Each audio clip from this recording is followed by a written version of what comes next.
The night was wet with rain, the streets slick and shining under the dim glow of street lamps. Inside a small apartment, laughter spilled to the cracks of the kitchen door. At first, it sounded warm, inviting, but for Anna Reynolds, standing frozen in the hallway, that laughter was a knife. Anna was 29, her auburn hair clinging damp to her face from the storm outside. Her green eyes, once soft, now burned with suspicion. She clutched her coat tighter, her breath uneven. Something felt wrong the moment she stepped through the door, and now she knew why. Rachel Summers, her best friend, her sister in everything but blood, was leaning too close to Daniel Mercer. Daniel, the man Anna had loved, trusted, given her heart to. Their smiles lingered too long. Their hands brushed as if by accident, but Anna saw it for what it was. Betrayal unfolding in real time. The warmth of the room contrasted violently with the ice flooding Anna's chest. She could hear her pulse in her ears, louder than Rachel's laugh, sharper than Daniel's murmured reply. She stepped inside, her voice cracking the air. "What's going on here?" Rachel turned, startled. Her golden hair shimmered under the kitchen light, her blue eyes wide with innocence, or was it guilt? Daniel's steel-gray gaze flickered, just for a moment, before he masked it with calm. "Anna, hey," Rachel said quickly, too quickly. "We were just catching up." Daniel smiled, but it was thin, rehearsed. "She was telling me about her new job. That's all." But Anna wasn't blind. She saw the closeness, the lingering touch, the warmth that wasn't meant for her. Her hands trembled as she dropped her keys on the counter. Catching up? At midnight? Alone? The silence was heavy now, suffocating. Rachel's lips parted, but no words came. Daniel's jaw tightened, the faintest crack in his composure. Anna's voice broke, thick with rage and heartbreak. "After everything, you too." Rachel's face crumpled, tears threatening. "It's not like that. Please, Anna." But Anna's eyes darted to Daniel, searching for denial, for defense. Instead, she saw nothing but stillness, cold and calculating. The room spun around her. Years of friendship, years of love, unraveling in seconds. On the counter, a knife glinted under the light. Anna's hand reached for it, not in thought but in raw, desperate instinct. She raised it, not at Rachel, not at Daniel, but toward herself. Her chest heaved as tears blurred her vision. "You both ruined me," she whispered. "Maybe it's better if I'm gone." Rachel screamed, rushing forward. "Anna, no!" Her hands closed over Anna's wrists, trying to pry the knife away. The struggle was frantic, desperate, messy. Daniel moved too, his hands gripping Anna's arms. Too strong, too steady. And then it happened. The blade turned. Rachel gasped. Her eyes widened in shock, then pain. Warm blood blossomed against her dress, spreading like fire. She collapsed, her body crumpling to the floor. Anna staggered back, the knife slipping from her hand. Her vision tunneled as Rachel's blue eyes, once so full of life, dimmed under the kitchen light. "No, no, no, no." Anna's voice broke, her knees giving way. "Rachel." Daniel crouched beside Rachel, but his face was unreadable. He didn't cry. He didn't scream. He just stared, calm and still, as if watching a scene he had already imagined. Minutes later, the wail of sirens split the night. Red and blue lights splashed across the apartment walls. Neighbors gathered, whispering, as uniformed officers stormed inside. Anna sat on the floor, her hands stained with blood, her body shaking. She barely registered the questions, the flash of cameras, the cold metal of handcuffs biting into her wrists. Rachel's lifeless body was carried out under a white sheet. Daniel stood in the corner, his expression perfectly sculpted. Grief painted across his face like a mask. He told the officers he had tried to stop Anna, that Rachel had been caught in the middle, that he had witnessed everything. And just like that, Anna's nightmare deepened. The interrogation room was cold, lit by a single buzzing light overhead. Anna sat with her hands folded tightly in front of her, trembling. Across from her, Detective Maria Lopez studied her with sharp brown eyes. Lopez was seasoned, 45 years old, her dark hair streaked with gray. She had seen lies before, she had seen guilt, but something about Anna's broken state didn't fit the clean narrative she'd been given. "Tell me what happened," Lopez said softly. Anna's voice cracked. "It wasn't supposed to happen. I didn't mean to hurt her. I just wanted the pain to stop." Her tears fell freely now, streaking her pale cheeks. She tried to save me. She tried to stop me. And then Daniel. She stopped, her throat tightening. He was holding me. He didn't let go. Lopez leaned forward. "Are you saying Daniel forced your hand?" Anna's eyes darted up, wide with fear. "I don't know. Maybe. It felt like I wasn't in control anymore, like he was guiding me." Her words hung in the air, heavy, uncertain. Meanwhile, Daniel sat in another room, calm and collected. His tailored suit was spotless, his tie perfect. He spoke smoothly to the officers, his voice carrying sorrow but never breaking. Anna was unstable, he said, his eyes downcast. She'd been jealous for months. I tried to help her, but she wouldn't listen.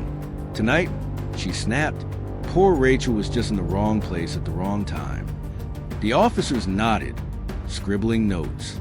Daniel's story was neat, clean, believable, and it buried Anna deeper with every word. Back in her cell, Anna replayed the moment again and again. The struggle, the knife, Rachel's eyes dimming. But what haunted her most wasn't the accident itself. It was Daniel's grip on her wrists. Strong, steady, guiding. Had he wanted this? The thought chilled her more than the prison walls ever could. The courthouse was a battlefield dressed in marble and wood. Reporters swarmed the steps outside, their cameras flashing like gunfire. Headlines screamed across the nation. Love triangle turns deadly. Jealous rage ends in murder.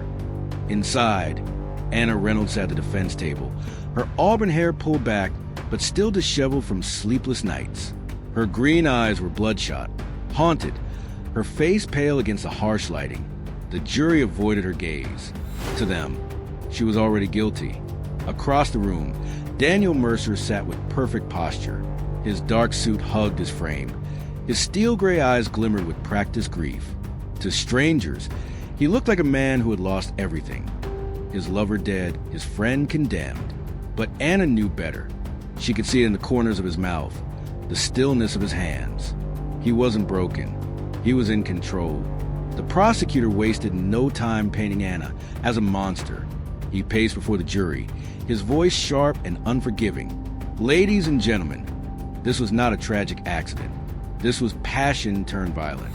Anna Reynolds could not bear the thought of losing Daniel Mercer to another woman, so she struck down her best friend, Rachel Summers, in cold blood.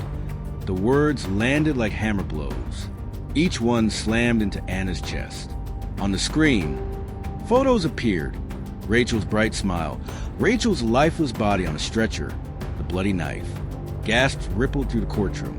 Anna squeezed her hands together, shaking her head silently, mouthing no, but no one looked at her. Then came Daniel's turn. He took the stand with a quiet, broken sigh. His eyes shimmered with tears as he spoke. "She wasn't herself that night," he said softly, glancing at Anna, then quickly away. "She had been accusing us for weeks, saying Rachel and I were together. But it wasn't like that. We were friends. Rachel cared about her. We both did." His voice cracked, perfectly, deliberately. When Anna grabbed the knife, I tried to stop her, but she was too strong. Rachel stepped in, and then he paused, choking back a sob. Rachel didn't deserve this. The jury leaned forward, hooked on his every word. Anna's lips trembled. She wanted to scream, to shout the truth, that his hands had been steady, that he had guided the knife. But the words stuck in her throat. Her lawyer squeezed her arm, urging silence. Rachel's parents sat in the front row. Her mother wept quietly, clutching a tissue. Her father's jaw was clenched so tight it looked like stone. Their grief and rage radiated toward Anna like fire, burning her down to nothing. When Anna finally took the stand, her voice shook. "I loved Rachel," she said, her tears falling freely. "She was my best friend. I never wanted to hurt her. That night, I wasn't going to stab her. I was going to stab myself." The jury's eyes stayed cold. "Daniel was holding me," she continued, her voice desperate. He pushed. I don't know if it was on purpose, but it felt like he wanted it to happen." The prosecutor cut in, his tone dripping with contempt. "Miss Reynolds, are you asking this jury to believe that you, with blood on your hands, were the victim? That this well-respected man, grieving the loss of his partner, orchestrated this tragedy?" Anna's breath hitched. She looked at Daniel. For just a moment, his eyes met hers, and he smiled. It was quick, subtle, but it was there, a ghost of triumph. Her stomach turned. The trial dragged on for weeks, but Anna already knew where it was heading. The evidence was stacked against her. Daniel's story was smooth, flawless.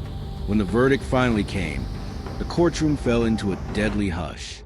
The foreman stood, his voice firm. "Guilty." The word thundered in Anna's skull. Her legs gave way, her body crumpling as guards gripped her arms. Her cries echoed off the walls, raw and broken. "No, please, Rachel was my family. I didn't do this." But no one listened. Daniel lowered his head, his mask of sorrow still in place. To everyone else, he was a survivor, the grieving man, the hero who had tried but failed to save the woman caught in Anna's jealousy. To Anna, he was the devil smiling in silence. The prison walls closed in around her, cold cement, steel bars, endless nights of despair. The outside world moved on, but Anna remained frozen in that moment. Rachel's blood on her hands, Daniel's grip on her wrists. Each night, she replayed it over and over. The struggle, the blade, the way Daniel's hands hadn't trembled, the way he had controlled the chaos. And slowly, the realization solidified into something unshakable. Rachel's death had never been her doing. It had been his. All along, prison life was a blur of gray walls and routine. Days bled into nights. Anna Reynolds sat on the thin mattress in her cell, staring at the ceiling. The world outside felt like a dream she would never wake to. She thought of Rachel every night. Her laugh, her smile, the sisterhood they had shared. Then came the memory of her wide, shocked eyes in those final moments. The guilt was unbearable, but it was nothing compared to the rage she felt when Daniel's face crept into her mind. His calm grip, his steady hands, the way he had held her, as if guiding her through a dance choreographed in blood. The courts had believed him. The world adored him. But Anna knew the truth, and that truth gnawed at her, poisoning her from the inside out. 1 year later, Daniel stood in the golden glow of a high-profile gala. Crystal chandeliers sparkled overhead. Glasses clinked and laughter filled the hall. He looked perfect. His suit was flawless, his tie elegant. His steel gray eyes shone with charisma as he charmed investors, donors, and politicians. The tragedy of Rachel Summers' death had made him a public figure to sympathy. The man who had lost both a lover and a friend in one night. The man who had endured heartbreak, yet emerged resilient. Women leaned close, touched his arm, whispered admiration. Men praised his strength, his ability to move forward. And all the while, Daniel smiled, warm, magnetic, untouchable. But not everyone was fooled. Detective Maria Lopez still carried the case in the back of her mind. She was seasoned enough to know when a story fit together too neatly, and Daniel's had always felt rehearsed. Late nights found her back in the evidence room, combing through files and photos. She studied the knife again, the faint smudges, the blurred fingerprints. At first glance, they had been dismissed, but Lopez was relentless. She sent them for a deeper forensic scan.